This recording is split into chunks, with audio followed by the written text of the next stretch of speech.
16-year-old Joseph is one of the many children working at the Dandora dump site. He has been here since January, when he left school because his family could not afford his school fees. He's lucky if he makes 200 shillings, or about $2.40 per day, from the items he finds to resell. Yes, it is difficult, but we have no other ways. We will live here because nowhere else to go. People eat food directly from the dump, as well as reselling it to residents of nearby slums. Because it has food, and people get their livings. Before stealing, they come here, they eat, they go home.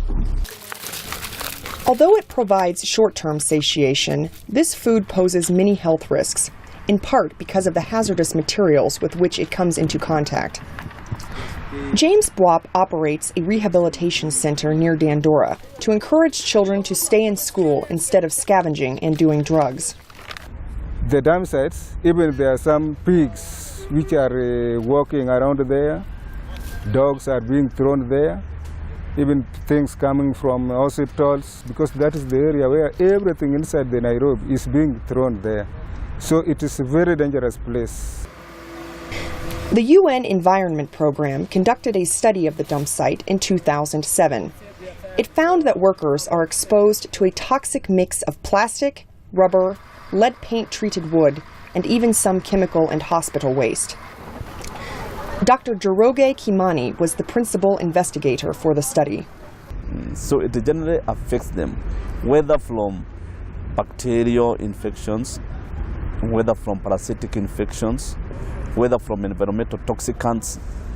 It does affect them in a big way. These problems are particularly detrimental for children who dig through this sludge without proper hand or foot protection. And these kids, their systems are still developing. So the long-term effect of this exposure starts taking shape right from the time they are young, which is the biggest problem.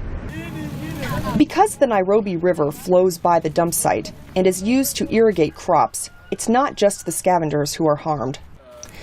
Erick Wilson is the acting chairman for Folks Vision Kenya, a group helping young people in Dandora.